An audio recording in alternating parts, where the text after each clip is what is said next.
सुनिए डॉक्टर श्याम सुंदर पराशर जी की यह अद्भुत कथा। आज की इस तृतीय दिवसीय कथा के द्वितीय भाग में आप लोग राजा परीक्षित को ज्ञान प्राप्ति और श्राप से संबंधित इन विशेष कथाओं को सुनेंगे और श्रीमद् भागवत कथा का उद्गम इस सब की चर्चा होगी। ध्यान से सुने। श्री राधे। परीक्षित ने सुना कि मरना 7वें दिन निश्चित हो गया है तो आत्मग्लानि से भर उठे। अहो मया नीचमनार्यवत्कृतं निरागसी ब्रह्मणि गूढ़ तेजसी। ये नीच कर्म जो मैं कभी सोच नहीं सकता, आज मेरे से हो कैसे गया। सदैव महापुरुषों की संतों की चरण रज को मैंने सिर से लगाना सीखा है, आज हाथों से ये महापाप कैसे हो गया। संत का अपराध करने वाले इस पापी शरीर को तो एक पल भी नहीं रहना चाहिए, और मरने का भी साप मिला है तो 7वें दिन का मिला है तो 7 दिन तक तो अब जिंदा रहना है। सर्वस्व त्याग करके महाराज परीक्षित मां गंगा के तट पर अनशन व्रत लेकर के बैठ गए। ऋषि महर्षियों को पता चला तो बड़े बड़े महात्मा भाग भाग के आने लगे। अत्रि वशिष्ठ शवन शरदवान अरिष्ट नैमिर भृगुरंगिराश्च पराशरो गाधि सुतोथ राम उतत्य इंद्र प्रमदेद्म बाहु। बड़े बड़े महात्माओं के नाम। अत्रि मुनि आए, वशिष्ठ जी आए, चवन मुनि आए, शरदवान जी आए, अरिष्ट नेमि आए, भृगु जी आए, अंगिरा जी आए, पराशर ऋषि आए, गाधि सुत श्री विश्वामित्र जी महाराज भी आए, परशुराम जी महाराज आए, मेधातिथि आदि आदि देवर्षि नारद सहित बड़े बड़े दिग्गज महात्मा जैसे आपको मंच पर दिखाई पड़ रहे हैं, ऐसे बड़े बड़े संत उस काल के परीक्षित के सन्मुख आके उपस्थित हो गए। बोल संत भगवान की जय। परीक्षित ने सभी को प्रणिपात किया और कहा, महाराज मैं समझ नहीं पा रहा शाप मिला है कि वरदान। ये मृत्युलोक है सरकार, मरना तो सबका पक्का है, आया है सो जाएगा राजा रंग फकीर, किंतु मुझे मृत्यु मिल रही है गंगा के तट पर इतने संतों की सन्निधि में, इससे बड़ा सौभाग्य और क्या होगा। बस आप सभी संतों के चरणों में एक ही मेरी जिज्ञासा है कि जिसकी मृत्यु अति निकट हो वो बेचारा क्या करे।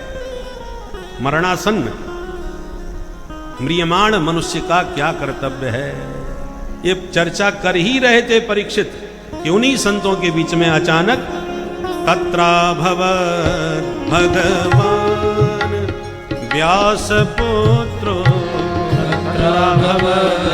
भगवान व्यास पुत्रो यद्रक्षयागा मठ मानो नपेक्षा। यद्रक्षयागा मठ मानो नपेक्षा। अलक्षलिंगो निज लाभ तुष्टो। अलक्षलिंगो निज लाभ तुष्टो। व्रतश्च बालैरवधूत वेश। व्रतश्च बालैरवधूत वेश। तत्राभवत् भगवान व्यास पुत्रो। तत्राभवत् भगवान व्यास पुत्रो।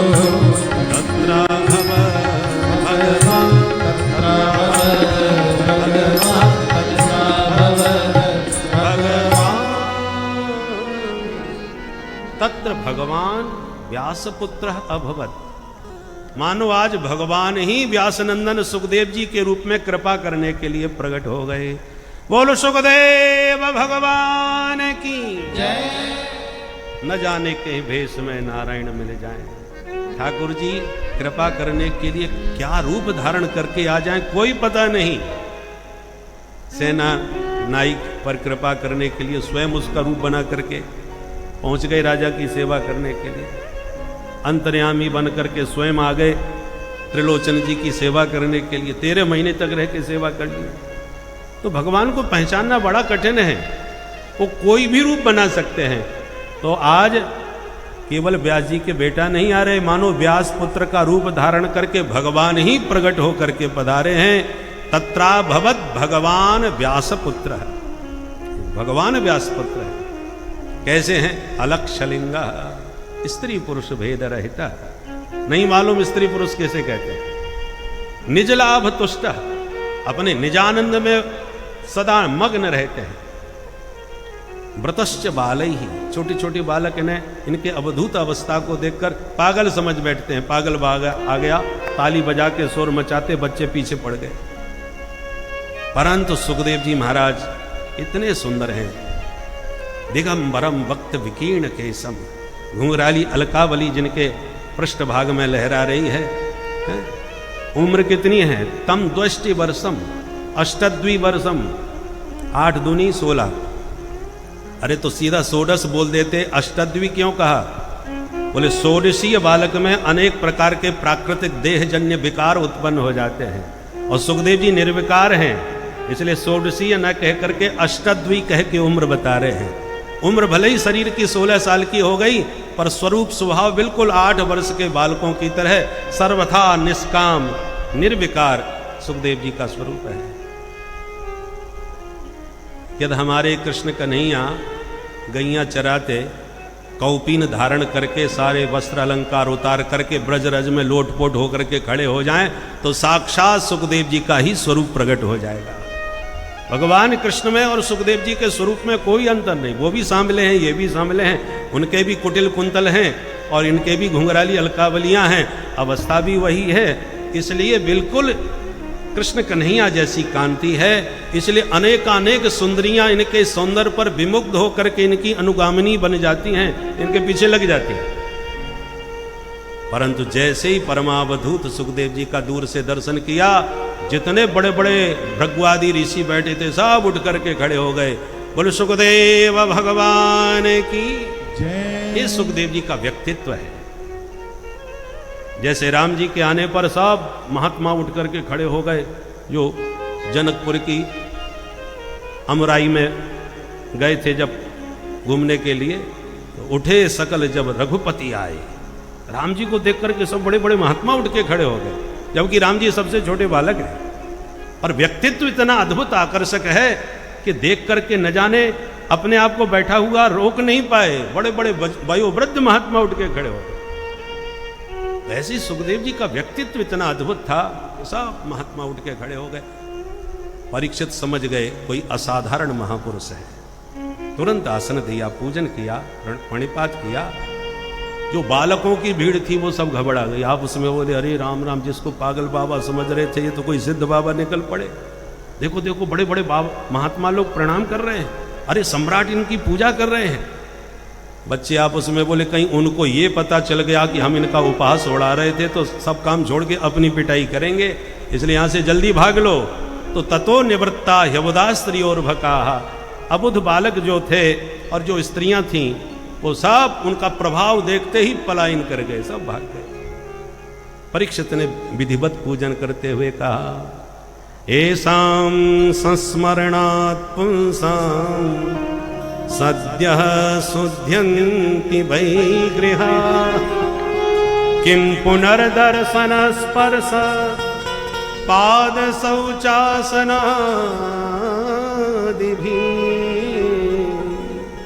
प्रभु, आप जैसे सिद्ध संतों का केवल कोई स्मरण कर ले तो सद्यः शुध्यन्ति। संत के दर्शन की तो बात बहुत अलग है, केवल स्मरण कर लो। हजारों किलोमीटर दूर क्यों न बैठे हो, कहीं भी बैठे हो, केवल स्मरण कर लो। केवल स्मरण करने मात्र से सद्यः शुध्यन्ति, वह जीव तत्काल पवित्र हो जाता है। तो कैमुतकन न्याय से किम पुनर्दर्शन स्पर्श, जिन संतों के स्मरण से ही पाप साफ हो जाएं, उन संतों का यदि प्रत्यक्ष दर्शन प्राप्त हो जाए, उनका चरणामृत प्राप्त हो जाए, तो उसके कल्याण में क्या संदेह रह सकता है। किम पुनर्दर्शन स्पर्श पाद शौचासनादि। आप योगियों के भी परम गुरु हैं, कृपा करके आज हमें ये बताए कि जिसकी मृत्यु अति निकट हो वो क्या करे, किसका भजन करे, किसका ध्यान करे, क्या करे क्या न करे, सब विस्तार से हमें समझाए। सुखदेव जी सुनते ही प्रसन्न हो गए। वरीयाने सते प्रश्न क्रतो लोकहितं नप आत्मवित् सम्मत पुंसा श्रोतव्यादिषु यः पर श्रोतव्यादिषु यः पर। वो नृप ते प्रश्न वरीया। परीक्षित, तुमने बहुत सुंदर प्रश्न पूछे हैं। पहला अक्षर सुखदेव जी की वाणी से क्या निकला? वकार। वरीयाने सते प्रश्न। और वकार क्या है? ब्रह्म का बीजाक्षर है वकार। बम माने ब्रह्मानंदम, ब्रह्मानंद का बीज अक्षर है वकार। हमारे यहाँ एक एक अक्षर पर बड़ा आचार्यों ने अनुसंधान किया है। बम ब्रह्मानंदम। और सुखदेव जी सदा ब्रह्मानंद में मग्न रहते हैं। ब्रह्मानंद सदा लय लीना, लेखक बालक बहुकालीना। देखने में बच्चे हैं पर ब्रह्मानंद में सदा परिपूर्ण रहते हैं। इसलिए ब्रह्म का ही बीजाक्षर सबसे पहले वाणी से प्रस्फुटित हुआ। जैसा भोजन करोगे वैसी ही तो डकार आएगी, पेट में जो होगा वही तो निकलेगा। तो ब्रह्मानंद, इसलिए हमारे गोस्वामी तुलसीदास जी महाराज ने भी रामचरितमानस का शुभारंभ वकार से किया, विराम भी वकार पे ही दिया। और अनुष्टुप छंद के मंगलाचरण में 1 2 नहीं 4 4 वकार का प्रयोग किया। वर्णानाम अर्थ संघानाम रसानाम छंदसामपि मंगलानाम च कर्तारौ वंदे वाणी विनायकौ। 4 4 वकार। और अंत में भी दह्यन्ति नो मानवाः, वकार पर ही विराम दे करके ब्रह्माक्षर से संपुटित कर दिया रामचरितमानस को। तो सुखदेव जी कहते हैं परीक्षित बहुत दिव्य है आपका प्रश्न, क्योंकि अपने लिए नहीं है, लोक हित के लिए है। म्रियमाण तो सभी हैं संसार में। आश्चर्य यह है कि मृत्यु पर विचार कोई नहीं करता इस मृत्यु लोक में। अरे भाई, जितनी लंबी यात्रा पर जाओ उतनी ज्यादा तैयारी करनी पड़ती है। आपको यहां से लखनऊ जाना है तो आराम से चले जाओ, कोई परेशानी नहीं। परंतु यदि मुंबई कलकत्ता जाना है तो थोड़ा रिजर्वेशन वगैरह बनवाना पड़ेगा। और विदेश जाना है तो कई महीनों पहले से पासपोर्ट वीजा का प्रपंच करना पड़ता है। जितनी लंबी यात्रा उतनी ज्यादा तैयारी। और एक यात्रा ऐसी है जिस पर एक ना एक दिन सबको जाना ही जाना है। परंतु उसी सबसे बड़ी लंबी यात्रा का कोई किसी को तैयारी नहीं, उस पर कोई विचार ही नहीं करता। बोलो जय सिया राम। विदेश यात्रा में प्रपंच पड़े तो मत जाओ, कोई जरूरी थोड़ी है जाना, क्यों झंझट में पड़ो। पर उस यात्रा पर तो जाना ही पड़ेगा। और अच्छा, पहली बार कोई विदेश जावे तो बड़ा डर लगता है, न जाने क्या क्या प्रपंच पड़ेंगे। तो जो आते जाते रहते हैं उनसे पूछ लेते हैं, भैया तुम जरा अपना अनुभव बताओ, क्या क्या सावधानी बरतनी पड़ती है। पर जिस यात्रा पर सबको जाना है उसका अनुभव किसी के पास नहीं। जिससे जाके आप पूछ लो कि भैया आपको कैसा अनुभव हुआ, जरा बताओ, हम भी जाएंगे तो ध्यान रखेंगे। कोई बताने वाला नहीं है, जो गया सो गया। आप मोबाइल से भी नहीं पूछ सकते कि दादाजी कहाँ पहुंच गए और कैसी क्या व्यवस्था है, जरा हमको बताओ। कोई नहीं बता सकता। केवल हमारे शास्त्र हैं और केवल हमारे सद्गुरु हैं जो उस यात्रा के विषय में हमें सजग करते हैं, सावधान करते हैं और कैसी कैसी स्थितियां बनेंगी उससे हमें अवगत कराते हैं। इसलिए उस यात्रा के लिए सदैव हर जीव को सावधान रहना चाहिए, सदैव सावधान। तो सावधान रह के क्या करें ये तो बताओ। तस्मात् भारत सर्वात्मा भगवान ईश्वरो हरि श्रोतव्यः कीर्तितव्यश्च स्मर्तव्यश्चेच्छता भयम्। मृत्यु से यदि अभय चाहते हो, मृत्यु का देखो, मरने में उतना कष्ट नहीं होता जितना मरने के बारे में सोच के घबराहट होती है। बोलो जय सिया राम। आप कहोगे ये आपने कैसे कह दिया कि मरने में कष्ट नहीं होता। हमने तो सुना है अंत काले महादुखम, मरते समय बहुत दुख होता है। तो जरा मृत्यु पर यदि विचार करके देखा जाए, मृत्यु किसे कहते हैं? चिर निद्रा का ही दूसरा नाम मृत्यु है। चिर निद्रा माने मृत्यु। सुसुप्ति अवस्था में जब हम गाढ़ निद्रा में सो जाते हैं तो सारा संसार और शरीर भुला करके खो जाते हैं, कुछ भी हमको स्मरण नहीं रहता। उसी का नाम है सुसुप्ति, और वही स्थिति मृत्यु में हो जाती है। इसलिए उसको चिर निद्रा कहते हैं। तो अब प्रश्न है कि आपको नींद में कोई कष्ट होता है? किसी को नहीं होता, बल्कि नींद ना आने से कष्ट होता है। लोग नींद की गोली खा के सोना पसंद करते हैं कि बढ़िया नींद आ जाए। क्यों पसंद करते हैं? क्योंकि दिन भर की जो थकान है, जितनी बढ़िया गहरी नींद आएगी उतना सारी थकान श्रम दूर हो जाता है और एकदम ताजगी के साथ हम स्वस्थ जागते हैं, नई ऊर्जा के साथ। ऊर्जा हमें मिलती है कहां से? निद्रा में ही मिलती है। जब सब संसार भूल जाते हैं तभी तो आनंद मिलता है। इसलिए उस आनंद के लिए हम नींद की गोली खा के सोना पसंद करते हैं। तो फिर चिर निद्रा में कष्ट क्यों होगा भाई? बोले कष्ट तो होता है, ये तो बात सही है, पर किस बात का कष्ट होता है इस पर सोचने की बात है। नींद में आपको इसलिए कष्ट नहीं हुआ क्योंकि आपको मालूम है हम सोने जा रहे हैं, और जैसे ही जगेंगे शरीर भी मिलेगा, संसार भी मिलेगा, परिवार भी मिलेगा, व्यापार भी मिलेगा, सब हमें जो खो जाता है वो वापस मिल भी जाता है। कब?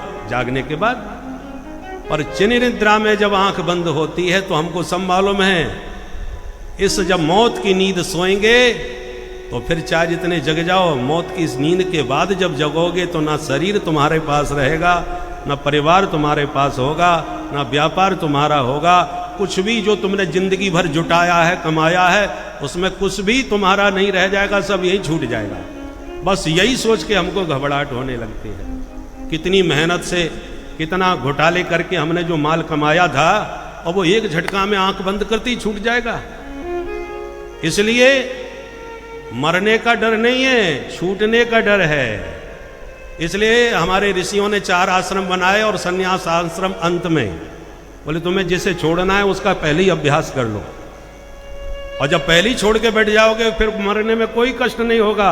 महात्मा लोग जीवित समाधि ले लेते हैं, उन्हें कोई कष्ट नहीं होता, क्योंकि जिसका छोड़ने का कष्ट होता है वो पहले ही छोड़ के बैठे। बोलो जय सिया राम। आप श्री राम मंत्र जप महामहोत्सव में 10 लाख रुपया दान कर दिए तो गौरव के साथ ये बात सबको कहोगे, और आपको देने का हर्ष भी होगा कि चलो इतने बड़े महामहोत्सव में हमारी को सेवा लगी। और कहीं डकैती पड़ जाए घर में और 10 लाख रुपए आपसे छीन के डकैत ले गए, लूट के ले गए, तो चला तो तब भी गया, परंतु आपको कई महीनों तक नींद नहीं आएगी। कैसे कैसे हमने कमाए थे, जुटाए थे, सब बर्बाद हो गया, सब ले गए, लूट गए, भागा। एक बहुत अच्छे विद्वान थे संस्कृत के, उनके यहाँ डकैती पड़ी, ऐसे ही माल सब चला गया जिंदगी भर का, तो वो संस्कृत में ही रोते रहते, दस्युन में पहरतम सर्वम में द्रव्यम हा हतोस्मि किम करो, ऐसे करके रोते थे। इतने बड़े विद्वान संस्कृतज्ञ, और संस्कृत में ही बड़बड़ा के रोते थे कि मेरा सब चला गया। तो भैया छोड़ने में कष्ट होता है, आप दान कर दो तो हर्ष होगा, और छीन के कोई ले जाएगा तो कष्ट होगा। तो जो संसार एक दिन छोड़ना ही छोड़ना है, उसका पहले से अभ्यास क्यों ना कर लो भाई। या तो छोड़ने का अभ्यास कर लिया तो फिर कोई कष्ट मरने में नहीं होने वाला। मरने में कष्ट छोड़ने का ही होता है। और ये संसार देखो, कितना भी कोई प्रवचन कर ले और चाहे जितना महाराज देख ले, दुनिया सब देख रहे हैं। अभी हमने अखबार में पढ़ा कि एक भिखारी था, जिंदगी भर भीख मांगी, और जब मर के गया तो उसके लॉकर में न जाने कितना सोना मिला और कई करोड़ रुपया उसके बैंक में जमा मिले। जिंदगी भर कमाता रहा भीख मांग मांग करके और जमा करता रहा, छोड़ के सब चला गया। अब सोचिए ऐसा व्यक्ति जब मरेगा तो उसकी क्या गति होगी, जिसने जिंदगी भर ऐसे एक एक कौड़ी मांग मांग के कमाई हो। तो संसार जल्दी से नहीं छूटता। ज्ञान सबको है कि छोड़ के जाना है, पर छोड़ना कोई चाहता नहीं।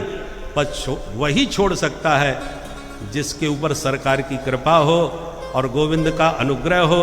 राम जी ने जिसको अपनी चितवन से जिसका चित्त चुरा लिया हो, भगवान जब तक चित्त न चुराएं तब तक ये संसार छूट ही नहीं सकता अपने प्रयास से। और जिस दिन वो चित्त चुरा लेगा, उस दिन आपको पता भी नहीं चलेगा कि कब कैसे छूट गया है। तात मात भ्रातृबंधु आपना न कोई, सब छूट गया, मेरे तो गिरधर गोपाल दूसरो ना कोई। इसलिए हमारे सरकार भी कहते हैं, अरे दिल तो लियो दिलदार करो का, दिल तो लियो दिलदार करो का, दिल तो लियो दिलदार करो का, दिल तो लियो दिलदार करो का। मैं और मोर सबई लीन हो, मैं और मोर सबई लीन हो, मैं और मोर सबई लीन हो, मैं और मोर सबई लीन हो।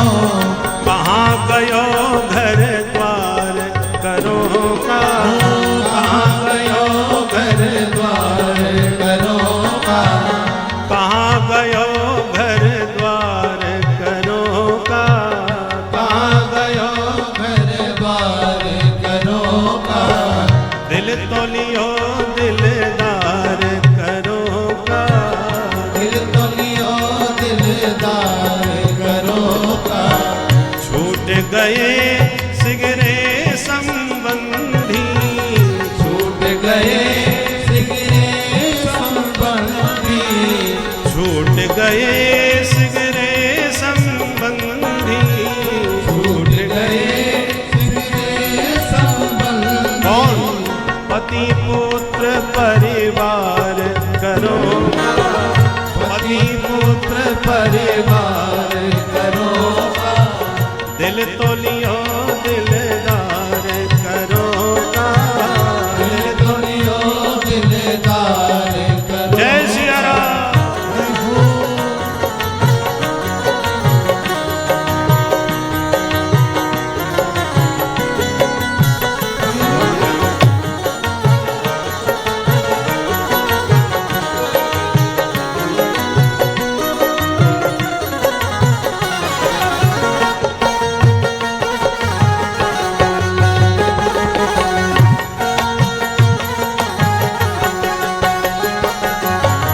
संपत्ति सब विपत्ति सी भासती। आपत्ति कैसी भी हो, ईश्वर संकीर्तन से वह आपत्ति भाग जाती है। यदि आपके जीवन में ऐसी कोई घनघोर आपत्ति आए तो आपको बस ईश्वर का कीर्तन भजन शुरू कर देना है और तब तक कीर्तन भजन करते रहिए जब तक कि आपत्ति आपसे दूर न भाग जाए। क्योंकि जहाँ ईश्वर का कीर्तन भजन होता है वहाँ पे साक्षात महावीर हनुमान जी का पहरा होता है। जहाँ पे यह आपत्ति विपत्ति दुख आदि जैसी तुच्छ चीज़ें नहीं पहुँच पाती, उस सुकृत सदस्य जगह में केवल और केवल सत तत्व ही विराजमान रहता है और धार्मिक व्यक्ति उसमें प्रवेश पाते हैं। बुरी शक्तियाँ, बुरी दुष्ट आत्माएं उन क्षेत्र में प्रवेश नहीं पा सकती। इसीलिए कीर्तन भजन प्रभु का करें। श्री राधे। राघव रसिया चोर उचित हमार करो का, चोर उचित हमार करो का, चोर उचित हमार करो का। चोर उचित हमार करो का। दिल तो लियो दिलदार करो का, दिल तो लियो दिलदार करो का। जय सिया राम।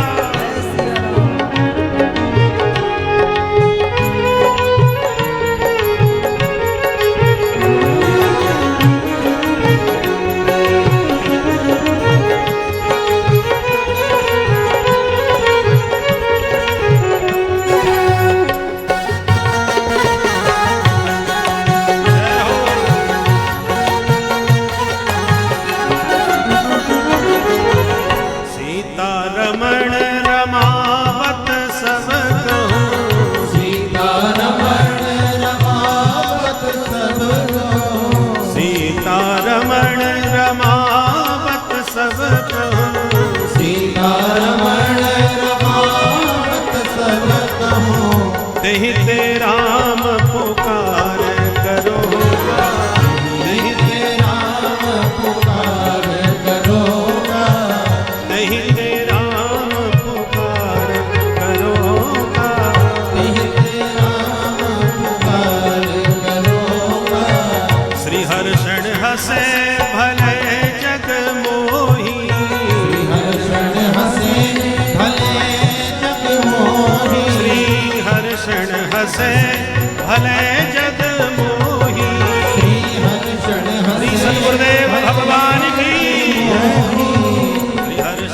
हसे भले जग मोही, श्री हरि शरण हसे भले जग मोही।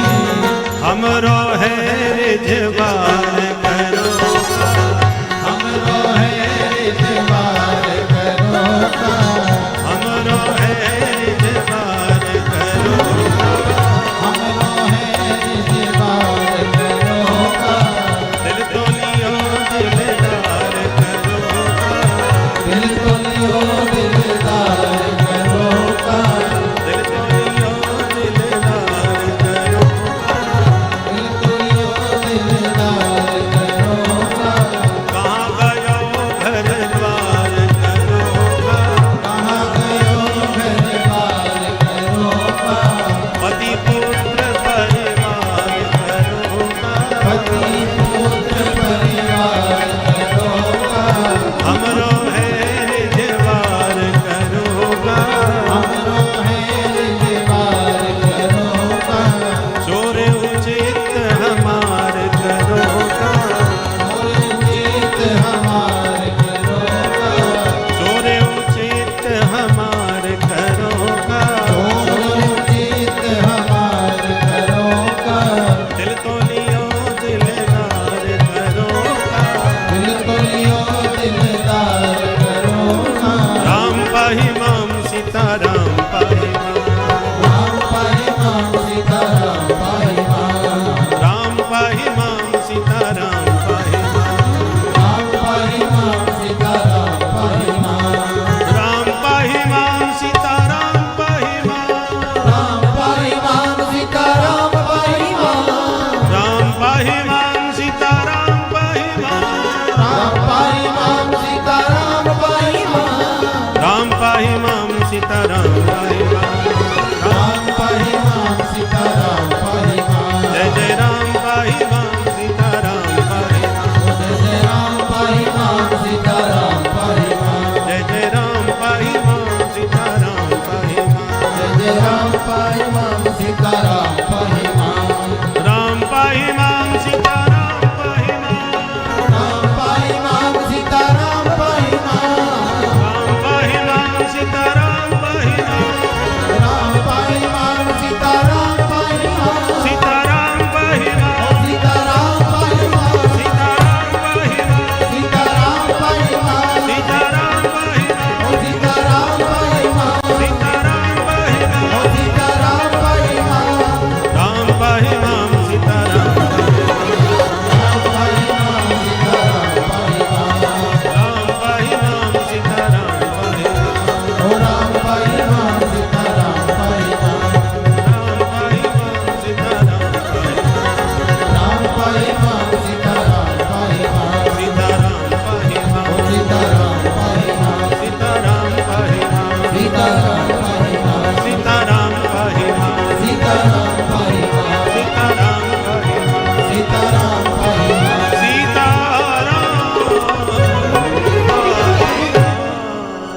जय जय श्री सीताराम, श्री सद्गुरुदेव भगवान की जय, श्री प्रेमावतार की जय, श्री करुणा निधान की जय, जय जय श्री सीताराम। तो भैया अपने प्रयास से ये दुनियादारी छूटने वाली नहीं है। चाहे जितना प्रवचन कर लो, चाहे जितना प्रवचन सुन लो, चाहे जितने धर्म शास्त्र पढ़ लो, पर जब तक उस चितवन में चित्त नहीं चिपकेगा और वो चित्तचोर जब तक हृदय में नहीं चिपकेगा, तब तक ये दुनियादारी अपने प्रयास तो छूटने वाली कदापि नहीं है। जगह वही है, मन वही है, चित्त वही है। गोपियों ने कहा चित्तम सुखेन भवता पहृतम, प्यारे आपने हमारा चित्त चुरा लिया, अब हमसे कह रहे हो कि जाओ अपने अपने घर। पादव पदम न चलता, अब घर की तरफ हमारे कदम चलते ही नहीं है, क्योंकि चित्त तुम्हारे चरणों में चिपका है। अब हमारे चरण घर की तरफ कैसे चल सकते हैं? आप प्रयास भी करोगे तो घर में मन नहीं लगेगा, जब चित्तचोर चित्त हरेगा। और वैसे अपने प्रयास से माला लो, भजन करो, ध्यान करो, बार बार वो घर परिवार ही याद आएगा, उसमें मन ही नहीं लगेगा। अपने प्रयास से मन नहीं लगता। इसलिए यमे वही सब वृणुते तेन लभ्य। जब वो वर्ण करेगा, भाई वर्ण दोनों तरफ से होता है, यमे वही सब वृणुते, हम उसका वर्ण करें और वो हमें स्वीकार करके अपना ले, बस। जैसे एक कन्या तभी तक माता पिता और परिवार के बीच में है जब तक उसका वर्ण नहीं हुआ। जहां वर्ण है उसका वर्ण कर लिया, उसी के साथ ही माता पिता भाई बंधु सखी सहेली घर परिवार, उसका जो अपना मेरा मेरा अभी तक कहती थी, एक झटके में सब छूट गया। अब सब कुछ नया हो गया, गोत्र बदल गया, नाम बदल गया, परिवार बदल गया, व्यवहार बदल गया, सब कुछ बदल गया, परंतु उसकी पहचान भी बदल गई। अब पहले कोई श्रृंगार नहीं करती थी, अब महाराज सिंदूर भी भरने लगी, मंगलसूत्र भी धारण करने लगी, चूड़ियाँ बिछिया भी पहनने लगी। देखते ही समझ जाता है कि कोई सधवा देवी आ रही है, हैं?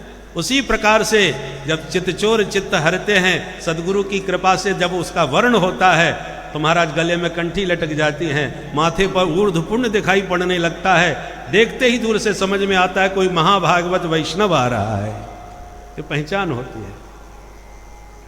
बोलो संत भगवान की जय। इसलिए प्रत्येक जीव को किसी सदगुरु का चरणाश्रित होकर के अपना चित्त उस चित्तचोर के चरणों में अवश्य लगाना चाहिए। गुरुदेव भगवान से प्रार्थना करो, प्रभु से प्रार्थना करो, तब उनकी कृपा से ही ये संसार भली भांत छूटेगा और हमें जन्म मरण रूपी इस भव व्याधि से मुक्ति प्राप्त होगी। अच्छा महाराज, तो ये बताओ भगवान में मन कैसे लगाएं?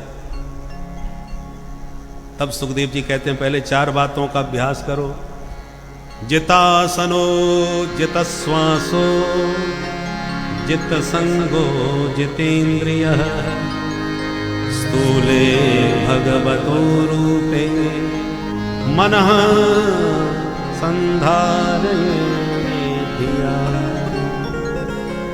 सबसे पहले आसन की सिद्धि होनी चाहिए। एक आसन पर रीढ़ की हड्डी सीधी करके बैठने का खूब बढ़िया अभ्यास बनाओ। उसके बाद पूरक कुंभक रेचक विधि से प्राणायाम का बढ़िया अभ्यास बनाओ। उसके बाद संसार से असंग रहने का शनै शनै अभ्यास करो और साधु का संग करो, संसारी के संग से बचो, जित संग बनो। और फिर जितेंद्रिय, इंद्रियों पर अपना अनुशासन करो। देखना इंद्रियों के न घोड़े बढ़े, इनमें हरदम ये संयम के कोड़े पड़े। अपने रथ को सुमार्ग लगाते चलो, कृष्ण गोविंद गोपाल गाते चलो। इंद्रियों पर अपना संयम रखो, तब भगवान का ध्यान लगेगा। पहले स्थूल ध्यान करो, फिर सूक्ष्म की ओर बढ़ो। विश्व ब्रह्मांड में जो भी जहां तक तुम्हें दृष्टिगोचर हो रहा है, सब परमात्मा का ही विराट बपू है। ये संसार क्या है? भगवान का शरीर ही तो है। हरिरेव जगत जगदेव हरि। सोने का कंगन है, अब तुम कंगन कहो, अंगूठी कहो, लर कहो, कुंडल कहो, नाम भले ही अलग अलग हैं, पर सोने के अलावा और कुछ भी नहीं है, सब सोना ही सोना है। उसी प्रकार स्त्री कहो, पुरुष कहो, जो भी नाम रूपात्मक जगत जो दिख रहा है, नाम रूप में ही भेद है। वस्तुतः सोना तो सब में एक ही है, परमात्मा तो वही है सब में। सिया राम मैं सब जग जान, सिया राम मैं सब जग जानी। करहु प्रणाम जोरी जुग पानी, करहु प्रणाम जोरी जुग पानी। करहु प्रणाम जोरी जुग पानी। करहु प्रणाम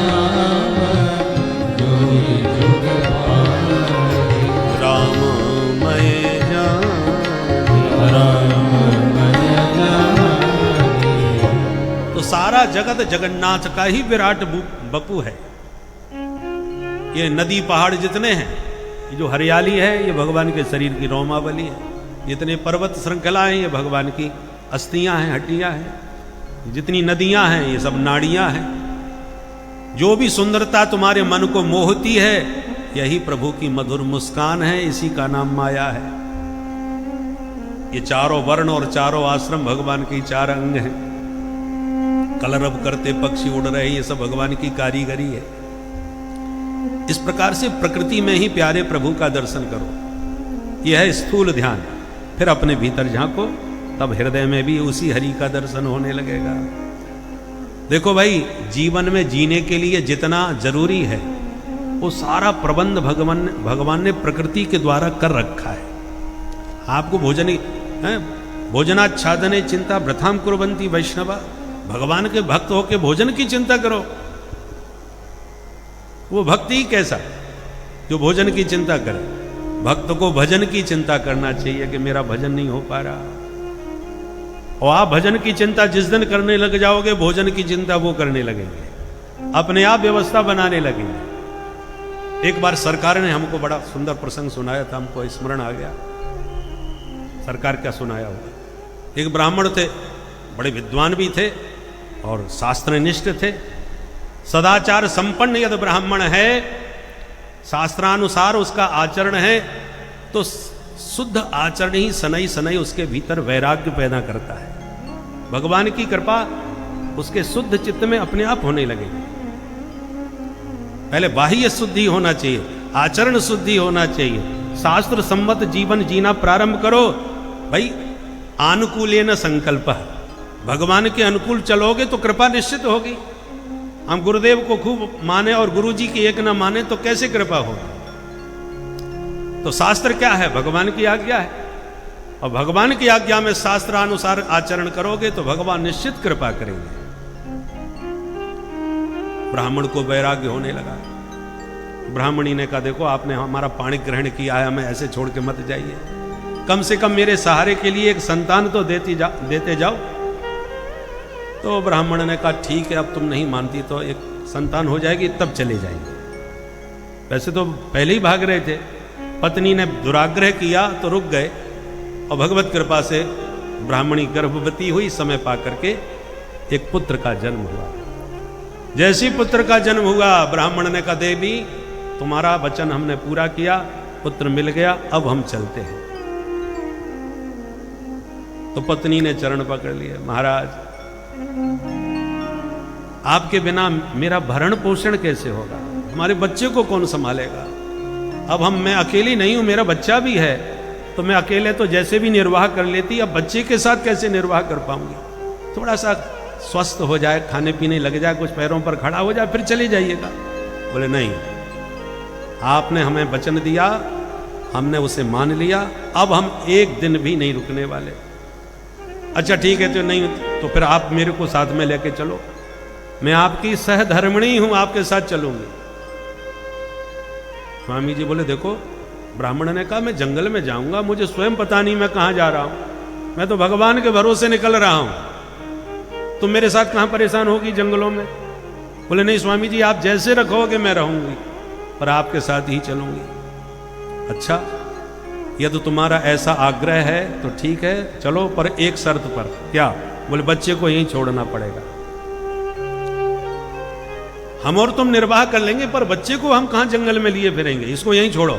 अरे नहीं नहीं महाराज, ऐसा मत करो, अभी पैदा हुआ है, ये कैसे जिंदा रहेगा हमारे बिना, माँ के स्तन का दुग्ध पान किए बिना जीवित ही नहीं बचेगा ये। स्वामी जी बोले, दो में से एक काम करो, या तो हमारे साथ चलो या बच्चे को छोड़ के चलो। जब आदेश दिया तो कहा, ठीक है महाराज, आप कहते हो तो बच्चे को छोड़ देती। बच्चे को छोड़ के और दोनों पति पत्नी चल पड़े। अब घनघोर जंगल में पहुंचे, रात के 2 बजे निकले थे, नहीं तो दुनिया वाले रोकेंगे टोकेंगे, इसलिए मध्य रात्रि में निकल गए। परंतु जब जंगल में पहुंचते तब तक ब्रह्म मुहूर्त हो गया, सवेरा हो गया, और अचानक सवेरा होते ही बच्चे के रोने की आवाज सुनाई पड़ी। ब्राह्मण ने चारों तरफ देखा, जंगल में बच्चा कहां से रो रहा है। पत्नी ने कहा, महाराज मेरा मां का हृदय था मन नहीं माना तो बच्चे को मैं छुपा करके ले आई, छुपा करके ले आई हूँ महाराज, आपका ही बच्चा है। अब ब्राह्मण बड़े नाराज, तुमने हमारी बात नहीं मानी, अब हम तुम्हें अपने साथ नहीं ले जा सकते, अभी लौट जाओ। नहीं नहीं स्वामी जी, मैं आपको नहीं छोड़ सकती, प्राण त्याग दूंगी। बहुत आग्रह किया। बोले यदि ऐसी बात है तो बच्चे को अब यहां छोड़ो। आप कैसी बात कर रहे हो स्वामी, इतना घनघोर जंगल है, बच्चे को यहां छोड़ दिया तो जानवर उठा के मार जाएंगे, खा जाएंगे। बोले कुछ भी हो, भगवान पर विश्वास है, वैराग्य में भगवान पर विश्वास होना आवश्यक है। अब सौंप दिया इस जीवन का सब भार तुम्हारे हाथों में। जब उस पर भार सर्वस्व त्याग करके हम उस पर उसके भरोसे निकले हैं, तो अब आपको ये बच्चा छोड़ना पड़ेगा। भगवान उसका प्रारब्ध होगा, बच्चे का वैसा होगा, तुम यहीं झाड़ी में छोड़ दो। जब आदेश दिया तो बच्चे को वहीं पर छोड़ना पड़ा, एक झाड़ी की छांव में, और चल पड़ी। चलते चलते ब्राह्मण को 3 दिन बीत गए, भोजन पानी का कोई प्रबंध नहीं। जब भयंकर भूख लगी, 3 दिन के भूखे ब्राह्मण और ब्राह्मणी दोनों ही भूखे। एक जलाशय एक तालाब मिला तो उसके तट पर बैठ गए और बड़बड़ाते हुए ब्राह्मण ने कहा, मैं पूरे विश्वास के साथ भगवान के वचन पर कि योगक्षेमम वहाम्य हम, मैं उन्हीं के भरोसे पर सर्वस्व त्याग करके आया हूं, फिर मुझे भोजन क्यों नहीं मिला? भगवान का वचन मिथ्या नहीं हो सकता। 3 दिन से भूखा हूं, कोई पूछने वाला नहीं। ब्राह्मणी बोली, महाराज मुझे मालूम था कैसी परिस्थिति जरूर आएगी, इसलिए मैं 2 मोहरें टपका के लाई हूं बगल में, जो आपको मिली थी ना दान में, वो 2 मोहरें रखी थी। तो मैंने कहा विपत्ति में काम आएगी। गृहिणी का स्वभाव ही होता है कि कुछ ना कुछ पैसा दबा के रखती हैं आपत्ति विपत्ति में, इसलिए मैं स्वभाव बस महाराज 2 मोहरें बांध के लाई हूं, आप जाइए कुछ खरीद के ले आइए। अब ब्राह्मण फिर नाराज, तुम्हें भगवान के ऊपर बिल्कुल भी भरोसा नहीं है, और इन्हीं मोहरों के कारण हम लोग 3 दिन तक भूखे रहे। अब निकालो वो मोहर, लीजिए महाराज। मोहर हाथ में ली और तुरंत तालाब में फेंक दी। ब्राह्मण ने तुरंत तालाब में फेंक दी। अब ब्राह्मणी बेचारी तो कि अरे राम राम, कैसे कितने दिनों से मैंने उनको संभाल के रखा था विपत्ति काल में, अब भूखे मर रहे हैं, फिर भी आपने ऐसे सोने की मोहरें फेंक दी पानी में, अब क्या खाओगे? बोले अब पूरी तरह समर्पण हुआ है, इसलिए आप भगवान निश्चित कोई ना कोई व्यवस्था बनाएंगे। ऐसा कह के जैसी आगे बढ़े तो एक सेठ जी आ गए। महाराज जी प्रणाम। जय सिया राम। बोले महाराज जी मैं सवेरे से परेशान हूं, आप देखने में कोई ब्राह्मण देवता लग रहे हो, ब्राह्मण ही हो ना? बोले हाँ हाँ ब्राह्मण ही है। महाराज मुझे अपने पूर्वजों की स्मृति में आज भंडारा कराना था, आज मैंने पूरा चारों तरफ क्षेत्र घूम लिया, कोई ब्राह्मण ही नहीं टकरा रहा, सवेरे से परेशान हूं, आपकी बड़ी कृपा होगी महाराज, यदि भंडारे का प्रसाद आप स्वीकार करके हमारे परंपरा का निर्वाह कर लें तो। ब्राह्मण तो यही चाह रहे थे, चलो ठीक है चलते हैं। ब्राह्मण ब्राह्मणी दोनों गए, चकाचक भोजन पाए। ब्राह्मण ने ब्राह्मणी को समझाया, समझ लिया, जब तक सोने की मोहरें नहीं किसी ने नहीं पूछा और फेंकने की देर नहीं हुई कि भोजन का क्या बढ़िया प्रबंध ठाकुर जी ने कर दिया कि नहीं। चकाचक माल छान करके अब आगे बढ़े तो चलते चलते पैदल पैदल काशी पहुंच गए। काशी में वास किया और वहीं पर गंगा तट पर भगवान के भरोसे पर नित्य भजन करते थे। 20 साल बीत गए महाराज। बार बार ब्राह्मण कई बार अनुभव किया कि ब्राह्मणी कभी कभी अकेले में बैठी बैठी रोती है, तो एक दिन पूछ दिया अब क्या परेशानी है, भोजन पानी सब मिल ही रहा है, प्रेम से भजन चल रहा है गंगा के तट पर काशी में, अब तुम दुखी क्यों रहती हो? बोले महाराज क्या करूं, माँ का हृदय है, कभी कभी बच्चे की याद आ जाती है और मैं सोचती हूँ कि जिसको हम जंगल में छोड़ के आए थे अब न जाने वो जिंदा होगा, और इससे तो अच्छा है कि मैं घर छोड़ के आती तो कम से कम घर में कोई ना कोई उसका लालन पालन कर लेता, परंतु दुर्भाग्य से मेरी मति मारी गई और घर की जगह उसे जंगल में मुझे छोड़ना पड़ा। जब दुखी होकर के रोने लगी तो ब्राह्मण ने कहा अच्छा मन नहीं मानता तेरा तो चल एक बार देख आते हैं। बड़ी प्रसन्न हो गई, एक बार चल के बस पता चल जाए उस बच्चे का हुआ क्या। तो पहुंचे, जैसे जिस झाड़ी जंगल में छोड़ करके बालक को ब्राह्मण चला था उसी रास्ते से लौट करके जब उस झाड़ी पर पहुंचे तो एक विशाल भव्य मंदिर दिखाई पड़ा, दिव्य देवालय। तो बड़ा आश्चर्य हुआ, जंगल में भाई मंदिर बनता है तो शहर के निकट बनता है, ये जंगल में किसी ने मंदिर क्यों बनवा दिया, किसका मंदिर है? तो जो पुजारी थे उनसे पूछा कि भाई ये काय का मंदिर है और किसने बनाया, जंगल में क्यों बनवाया? बोले बात ऐसी थी महाराज, इस क्षेत्र के, इस राज्य के जो राजा हैं वो संतानहीन थे, उनके कोई बच्चा नहीं था, इसलिए उनसे किसी ने कहा, उनके पुरोहित ने, कि आप कल ब्रह्म मुहूर्त में निकलिए और जो बालक तुम्हें मिल जाए उसी को अपना उत्तराधिकारी बना लीजिए। तो वो जब आए तो जंगल में एक बच्चा यहाँ पड़ा हुआ उन्हें मिल गया। तो उनको बड़ा आश्चर्य हुआ कि इस घनघोर जंगल में नन्हा बच्चा कहाँ से, लगता है ठाकुर जी ने ये मेरे लिए ही दिया है, इसलिए उन्होंने उसको गोद ले लिया, उसी को गोद में अपना स्वीकार कर लिया, उसको पढ़ा लिखा करके बहुत अच्छा विद्वान बनाया। परंतु बालक तो ब्राह्मण का था, तो संस्कार तो ब्राह्मण के ही थे। महाराज इस समय वही जो राजकुमार था ना, 20 वर्ष बाद अब वही राजा बन गया है। पर ये राजा जो अभी बालक जो बना है राजा, बड़ा धर्मात्मा है, सवेरे से ही ब्राह्मणों को दान देने में लग जाता है, पूरा सनातन धर्म के अनुसार राज्य का प्रबंधन कर रहा है, बहुत धर्मात्मा है। उन्हें जब पता चला कि मेरे माँ बाप का तो मुझे पता नहीं है, परंतु मुझे मेरे पिता ने इस झाड़ी से प्राप्त किया था, तो उन्होंने इस भूमि को ही अपनी जन्मभूमि मान करके यहाँ पर ठाकुर जी की स्मृति में, ठाकुर जी के लिए भव्य भवन बनाया है। ये दिव्य जो देवालय है ये उन्हीं के जन्म स्थान को मान करके उन्होंने ही बनवाया है। सुन के दोनों बड़े गदगद हो गए। ब्राह्मण ने ब्राह्मणी से कहा, समझ लिया, अब तो पता चल गया, हम जिंदगी भर कमाई करते तो क्या इतना वैभव अपने बच्चे को दे पाते?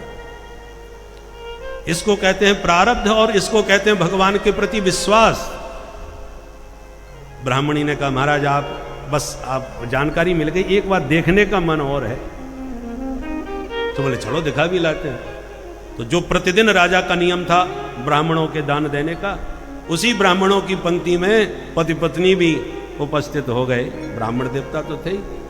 उसने सभी ब्राह्मणों को जैसे दान दक्षिणा दी, उन अपने माता पिता को भी दी, पर पहचाने नहीं कि ये मेरे माता पिता हैं, पर माता पिता तो पहचान के यही है। तो ब्राह्मण और ब्राह्मणी दोनों ही आत्म विभोर हो गए। और ब्राह्मण को तो पूरा विश्वास था ही, पर आज ब्राह्मणी के मन में भी सुदृढ़ विश्वास हो गया कि सच कहा स्वामी आपने, योगक्षेमम वहाम्यहम, भगवान का वचन बिल्कुल सत्य है, शर्त केवल एक है, अनन्याश्चिंतयन्तो माम। अनन्य भाव से भगवान पर विश्वास और उनके चरणों का सतत चिंतन होना चाहिए, तब निश्चित रूप से भगवान की भरपूर कृपा होती है। बोलो भक्त वत्सल भगवान की जय। ये केवल हमारा मिथ्याभिमान है कि हमारे बिना क्या होगा। सरक्षिता रक्षित यो ही गर्भे, जब गर्भ में हम थे कौन रक्षा करता था? जिसने गर्भ में रक्षा करी वो सर्वत्र रक्षा करते हैं।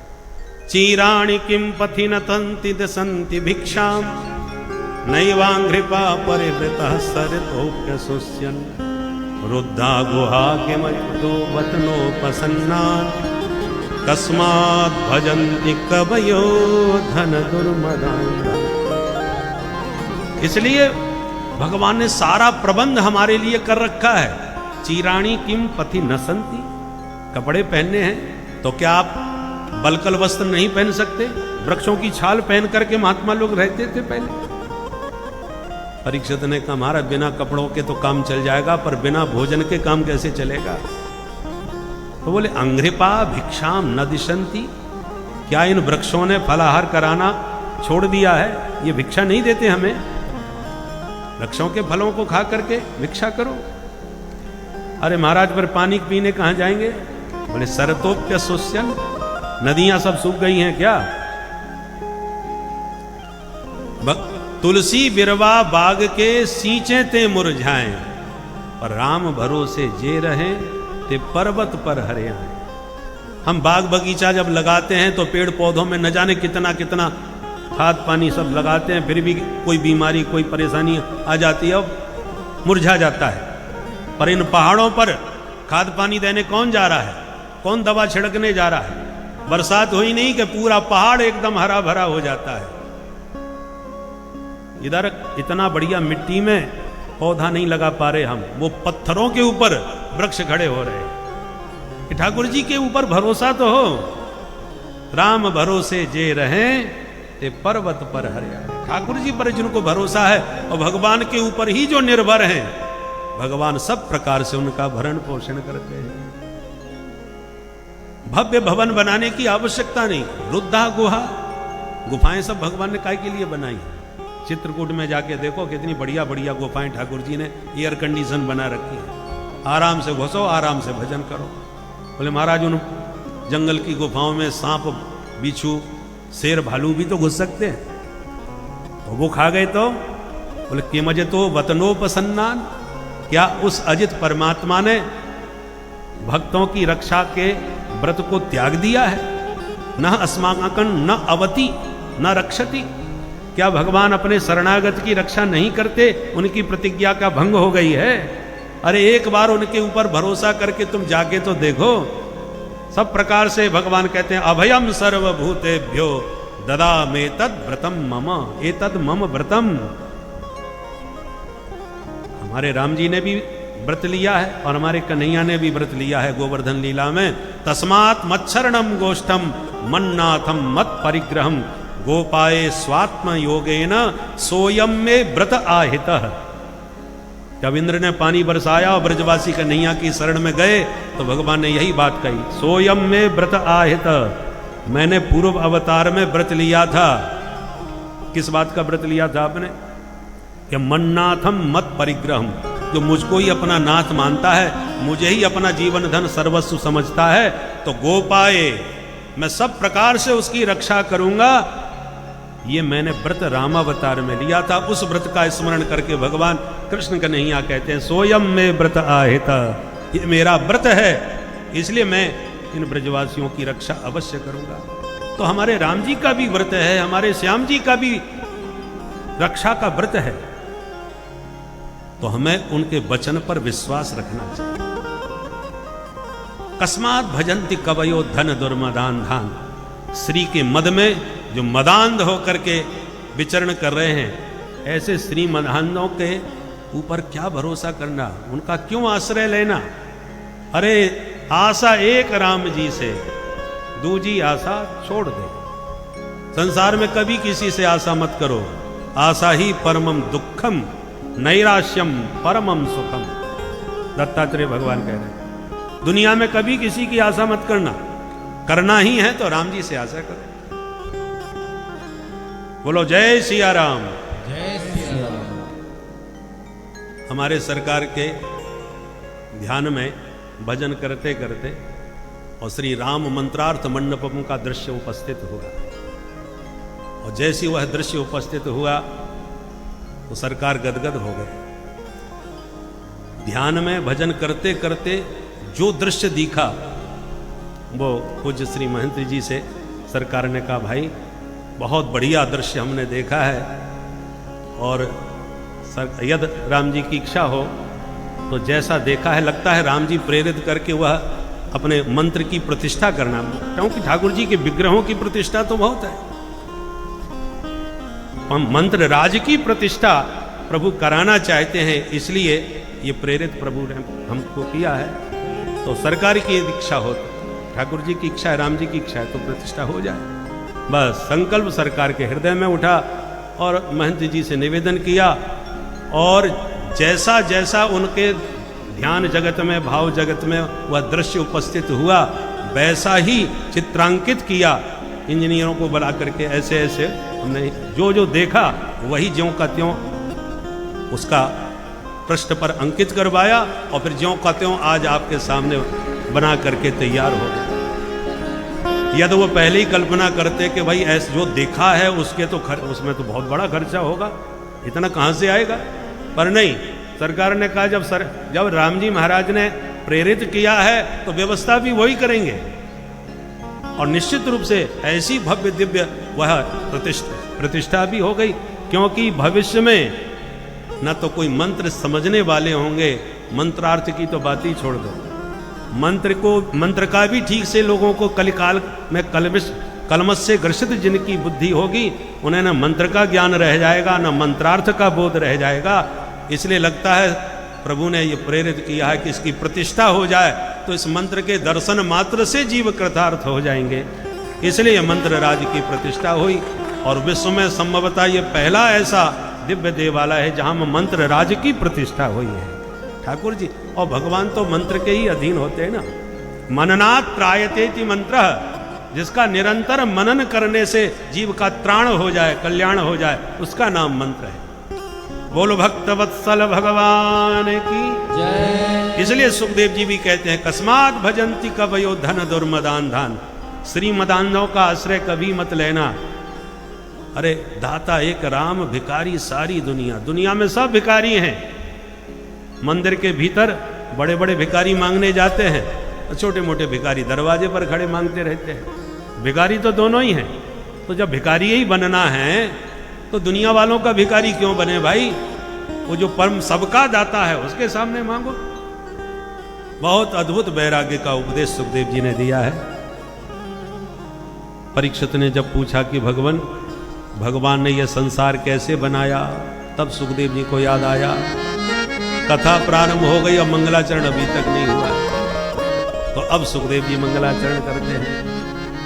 तपस्विनो दान परायशस्विनो मनस्विनो मंत्रविद सुमंगला क्षेमं न विन्दन्ति विना यदर्पणम् तस्मै सुभद्र स्रवसे नमो नमः। यत्कीर्तनं यत्स्मरणं यदीक्षणं यद्वन्दनं यत्श्रवणं यदर्हणं लोकस्य सद्यो विधुनोति कल्मषं तस्मै सुभद्र स्रवसे नमो नमः। जिन प्रभु का कीर्तन करने से यत् कीर्तनम यत् स्मरणम, केवल स्मरण करने से, यस्मरेत पुंडरीकाक्षम सब बाह्याभ्यंतर शुचि, तो स्मरण कर लो, कीर्तन कर लो। इसलिए सरकार एकांत कीर्तन का नियम देते थे।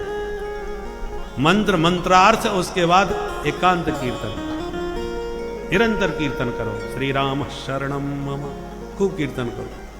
भगवान के शरणापन्न होकर के एकांत में भगवान को रिझाओ, क्योंकि कीर्तन करने से लोकस्य सद्यो विधनोति कल्मषम। कोई कितना भी बड़ा महापापी हो, सद्यः कल्मषम विधनोति, उसके जितने कल्मष हैं हरि नाम का स्मरण करते ही सब ध्वस्त हो जाते हैं, सारे पाप पूरी तरह साफ हो जाते हैं। ऐसे सुभद्र स्रव से नमो नमः। पूरे मंगलाचरण में 12वां सुभद्र स्रव से कहा, मतलब सुभद्रम मंगलम श्रवो यशो यस्य, जिसका यश श्रवण करने मात्र से श्रोता का तत्काल मंगल हो जाए, ऐसे भगवान है सुभद्र स्रव से। हर किसी का यश श्रवणकारी, न तो श्रवणकारी है न मंगलकारी है। बहुत से लोग पारितोषिक दे करके अपना चालीसा भी बनवा लें या कितना भी बढ़िया स्तुति पाठ भी करवा लेते हैं, परंतु सबका यश मंगलकारी नहीं हो सकता। सुभद्र सर्व से माने जिनका यश श्रवण करने से या वर्णन करने से सद्यः कल्मषम विधुनोति, जीव के सारे पाप धुल जाते हैं। ऐसे प्रभु के श्री चरणों में हम बारंबार प्रणाम करते हैं। इसलिए गोपियों ने कहा श्रवण मंगलम श्रीमदाततम। आपका जो कथामृत है वो श्रोता का सब प्रकार से मंगल करने वाला है, हर किसी का नहीं होता। इस प्रकार बहुत प्यारी स्तुति करने के बाद मंगलाचरण करके सुखदेव जी कहते हैं, परीक्षित यही प्रश्न जो तुमने हमसे पूछा है, यह प्रश्न एक बार नारद जी ने अपने पूज्य पिता ब्रह्मा जी से पूछा था। जब ब्रह्मलोक में गए तो ब्रह्मा जी ध्यान में बैठे थे, तो नारद जी हाथ जोड़ के खड़े रहे। जैसी नेत्र खुले तो प्रणाम करके पूछा, पिताजी एक बात पूछूं? हाँ बेटा पूछो। बोले सारा संसार आप ही बनाते हो ना? बोले हाँ, हम नहीं बनाया है। तो जब आपने ही सारा जगत बनाया है तो आंख बंद करके ध्यान किसका लगाते हो? आपके ऊपर कौन होगा? मेरी दृष्टि से तो जगत गुरु आप ही हैं, आपसे ऊपर कोई नहीं हो सकता। तो ब्रह्मा जी हंसने लगे और बोले बेटा, मैं भगवान की उस माया को प्रणाम करता हूं जिस माया से मोहित हुए मानव मुझ ब्रह्मा को ही जगत गुरु समझने लगते हैं। अरे मैं काय का जगत गुरु भैया, जगत गुरु तो मेरे प्रभु हैं जिनका मैं ध्यान लगाता हूँ। कृष्णम वंदे जगत गुरु। ब्रह्मा जी कह रहे हैं तस्मै नमो भगवते वासुदेवाय धीमहि यन्मायया दुर्जयया माम ब्रुवन्ति जगत गुरु। ब्रह्मा जी कह रहे हैं माम ब्रुवन्ति जगत गुरु, मेरे को लोग जगत गुरु कहते हैं, ये वही कहते हैं जो माया से मोहित मानव हैं, नहीं तो वास्तव में जगत गुरु तो एकमात्र भगवान है। अब जरा सोचिए जगत गुरु शब्द कितना गंभीर और कितना महत्वपूर्ण है कि ब्रह्मा जी को भी लाज लगती है जब उनसे कोई जगत गुरु कहे, संकोच में पड़ जाते हैं बेचारे कि माम ब्रुवन्ति जगत गुरु, आप लोग मेरे को जगत गुरु कहते हो। बोलो जय सिया राम। जय श्री राम। तो ब्रह्मा जी ने पहले तो भगवान का ध्यान किया, फिर कहा बेटा प्रकृति पुरुष की साम्यावस्था में लय हो जाता है, फिर वैषम्यावस्था में सृजन प्रारंभ होता है। प्रकृति ने पुरुष को देखा, पुरुष ने प्रकृति को देखा तो प्रकृति में क्षोभ उत्पन्न हुआ, उससे महत तत्व की उत्पत्ति हुई, उससे फिर त्रिविध अहंकार सत्व रज तम की उत्पत्ति हुई। तमोगुण के द्वारा पंच महाभूत प्रकट हो गए, पंच तन्मात्राएं प्रकट हुई, और फिर रजोगुण के द्वारा इंद्रियों का सृजन हुआ, और सत्व गुण के द्वारा इंद्रियों के अधिष्ठात्री देवताओं का प्राकट्य हुआ। इस प्रकार से यह सब त्रिगुणात्मक प्रकृति है, तीनों गुणों से ही सारा संसार बना है। जब भगवान श्री हरि नारायण ने अपने नाभि से कमल प्रकट किया और कमल से ब्रह्मा जी का जन्म हुआ, ब्रह्मा जी चारों तरफ देखना चाहते थे तो चतुरानन हो गए, और चारों तरफ केवल जल और वायु के अतिरिक्त कुछ नहीं दिखा। प्रश्न उठा को हम, मैं कौन हूं? कोई समाधान नहीं मिला तो कमल नाल में घुस गए, भीतर नीचे तक गए पर कुछ समझ में नहीं आया तो वापस आके को हम। तब कोई दो अक्षर उनके कान में पड़े, तप। बस ब्रह्मा जी वहीं तपस्या करने बैठ गए। जब कठोर तप किया दिव्य वर्षों तक, तब भगवान ने प्रकट होके दर्शन दिया। बोल भक्त वत्सल भगवान की। और चार श्लोकों में दिव्य उपदेश ब्रह्मा जी को प्रभु ने दिया। इसी को कहते हैं चतुश्लोकी भागवत। 4 श्लोक प्रेम से बस सुन लें। अहमेवा समेवा नान्यद् सत् सत्परम् पश्चादहं यदेतच्च यो वसिष्येत सोऽस्म्यहम् विदितं यत् प्रतीयेत न प्रतीयेत चात्मनि तद्विद्यादात्मनो माया यथा वासो यथा तमा यथा महान्ति भूतानि भूतेषु चावचैस्वनो प्रविष्टान्य प्रविष्टानि तथा तेषु न तेषु तावदैव जिज्ञासं तद्वजिज्ञासुनात्मना अन्वयं व्यतिरेकाभ्यां यस्या सर्वत्र सर्वदा अहमेवासमेवाग्रे नान्यद् सत्परम् पश्चादहं यदेतच्च यो वसिष्येत सोऽस्म्यहम् यो वसिष्येत सोऽस्म्यहम् यो वसिष्येत सोऽस्म्यहम्। बोल भागवत भगवान की जय। तो बीज रूप में ये 4 श्लोक भगवान ने ब्रह्मा जी को दिए। पहले श्लोक में तत्व की समीक्षा की गई है, आत्म तत्व क्या है। दूसरे श्लोक में माया का स्वरूप समझाया गया, माया क्या है।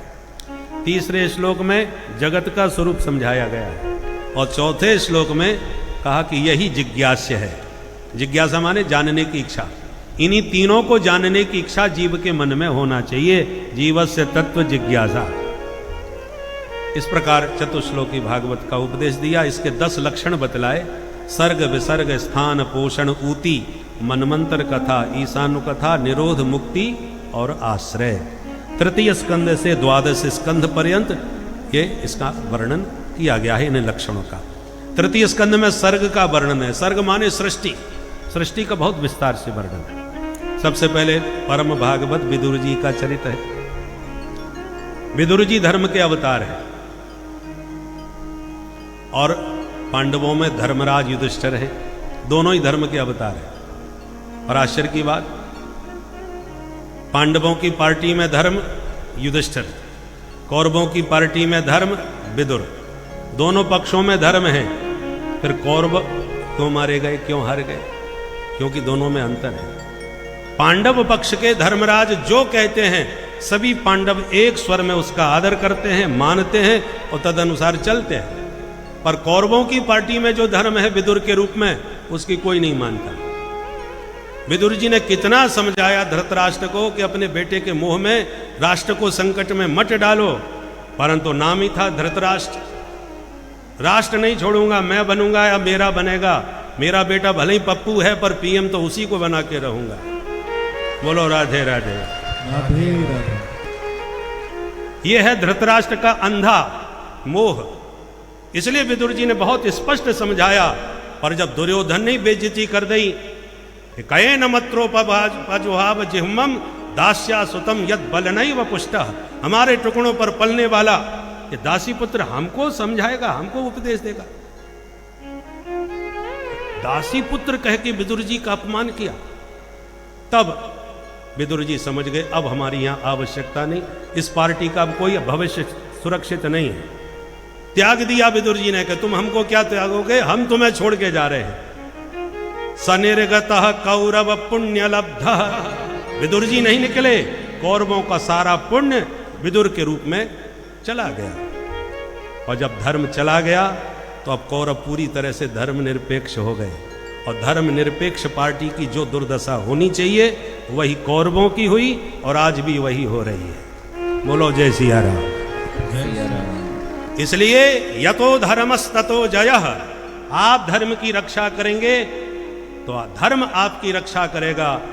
यत्र योगेश्वरः कृष्णः यत्र पार्थो धनुर्धरः तत्र श्री विजयोर भूतिर ध्रुवा नीतिर मतिर मम। विजय विभूति उसी पक्ष का वर्ण करती है जिस पक्ष में धर्म होता है। बोल भक्तवत्सल भगवान की जय। जय सिया राम, जय जय। राम नाम संकीर्तन का आनंद ही परम सुख को प्राप्त करने वाला होता है। इसीलिए भक्तों जय सिया राम, जय जय सिया राम। बस यही भजन गाते रहिए, इन्हीं का नाम सुमिरन करते रहिए, क्योंकि इस कलिकाल में इनसे शक्तिशाली संप्रभुता और प्रभावशाली कोई भी नहीं इस पूरे ब्रह्मांड में। यह साक्षात पार ब्रह्म ही है जो मानव रूप में हमारी पृथ्वी पर आए थे, प्रकट हुए थे। आप इन्हीं का नाम कीर्तन करते रहिए। राम नाम की महिमा तो अपरंपार है। इस राम रूपी नाम से ही कितने पापियों का उद्धार हो गया तथा कितने भक्तों का कल्याण हो गया। इस नाम की शक्ति को तो रावण ने भी समझा था। नाम की शक्ति का प्रभाव ही था कि पत्थर भी पानी पर तैरने लगे थे। नाम शक्ति के बल पर ही हनुमान जी और राम जी के बीच हुए युद्ध में राम जी का एक भी बाण हनुमान जी के शरीर को स्पर्श नहीं कर पाया। यह सब राम नाम रूपी कीर्तन का ही प्रभाव है।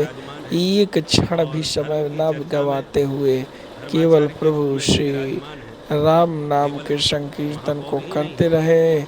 श्री राधे राधे। प्रयाग क्षेत्र की तरफ प्राय आपके कृपा पात्र शिष्य बहुत मिलते हैं और आप धर्म का आचरण भी कर रहे हैं और धार्मिक जैसी नगरी के आप जैसे धर्मात्मा महापौर हैं, ये हम लोगों के लिए और भी गौरव की बात है। बोलो भक्तवत्सल भगवान की जय। तो मैं निवेदन कर रहा था, धर्म रूप विदुर जी का परित्याग कर दिया कौरवों ने, इसलिए कौरवों का पराभव हुआ। विदुर जी तो तीर्थ यात्रा करते करते पहुंच गए, अनेक तीर्थों में घूमते जमुना तट पर पहुंचे तो उद्धव जी से भेंट हो गई। तब पता चला कि महाभारत संपन्न हो गया और गोविंद भी लीला स्मरण करके स्वधाम गए और जाते जाते हमें उपदेश दे गए। कौन सा उपदेश देंगे भैया, हमको भी सुना दो। उद्धव जी बोले उपाय बताते हैं कि तुम हरिद्वार में जाओ, मैत्रेय जी मिलेंगे, वो आपको उपदेश देंगे, क्योंकि उन्होंने भी मेरे साथ बैठ करके प्रभु का उपदेश सुना था। तब विदुर जी मैत्रेय मुनि के पास आए हरिद्वार, और यहीं से विदुर मैत्रेय संवाद प्रारंभ हुआ, जिसमें सृष्टि का रहस्य विदुर जी ने विस्तार से समझाया कि जब भगवान नारायण के नाभि कमल से ब्रह्मा जी ने प्रकट होकर के तपस्या करी, और ब्रह्मा जी ने वो जब सृष्टि की सनक सवार हुई तो सबसे पहले सनक जी ही प्रकट हो गए। सनक सनंदन सनातन सनत कुमार, 4 ऋषि प्रकट हो गए। बोले बच्चों तुम भी सृष्टि करो। बोले पिताजी हमको चक्कर में मत डालो, हम तो हरि भजन करेंगे। ब्रह्मा जी को क्रोध आया तो उनके कोप से ही, उनकी भ्रकुटी से भगवान रुद्र रूप में प्रकट हो गए। बोल शंकर भगवान की जय। भगवान रुद्र से कहा तुम करो सृष्टि। बोले ठीक है हमारा, तो भूत प्रेत डाकिनी पिशाचनी तमाम पैदा कर डाली। ब्रह्मा जी बोले बस बस हो गई सृष्टि, आप शांति से भजन करो। अब की बार ब्रह्मा जी ने 10 ऋषियों को प्रकट किया। 10 ऋषि, मरीचि, अत्रि, अंगिरा, पुलस्त, पुलह, क्रतु, भृगु, वशिष्ठ, दक्ष और देवर्षि नारद। वाणी से सरस्वती, छाया से करदम ऋषि। अंत तो गत्वा ब्रह्मा जी ने अब की बार वाम अंग से कन्या और दक्षिण अंग से पुरुष को जन्म दिया। नाम रखा मनु शतरूपा। ब्रह्मा जी ने कहा तुम दोनों मिलकर के मैथुन सृष्टि का विस्तार करो। तब मनु शतरूपा से 5 संतान हुई, 2 बेटा और 3 बेटी। इसलिए हम जितने भी मनुष्य हैं सब मनु की संतान हैं, इसलिए मनु पुत्र होने के नाते हम मानव कहलाते हैं। और जो लोग मनु महाराज को गाली देते हैं, मनुस्मृति जलाते हैं, वो अपने पूर्वजों को ही गाली दे रहे हैं, वो और किसी को नहीं, क्योंकि सभी मनुष्य मात्र के पूर्वज मनु महाराज हैं। पहला संविधान मनुस्मृति के रूप में उन्होंने बनाया सृष्टि के आदि में। भगवान ने उस संविधान का पालन करते हुए आचरण करके दिखाया कि जो संविधान न पढ़ पाए वो हमारे आचरण से धर्म का मर्म समझ सके, इसलिए तदनुसार चले। आज 100 साल भी नहीं हो पाए देश को स्वतंत्र हो गए, और कितने संशोधन संविधान में हो गए। तो जो सृष्टि के आदि का संविधान है उसकी कोई पंक्ति आज के संदर्भ में हम लोगों की बुद्धि में नहीं आ रही, तो क्या संविधान के निर्माता को हम गाली देने लग जाएंगे, क्या उसका अपमान करने लग जाएंगे? कदापि नहीं। हम सबके पूर्वज महाराज मनु हैं। जो मनु को गाली देते हैं वो अपने पूर्वजों को ही गाली दे रहे हैं। मनु महाराज ने प्रार्थना करी ब्रह्मा जी से कि एक हिरण्याक्ष नाम का दैत्य धरती का ही हरण करके ले गया। तब ब्रह्मा जी ने ध्यान किया, ध्यान से बड़ी जोर की छींक आई और नासिका रंध्र से भगवान वराह बन के प्रकट हो गए।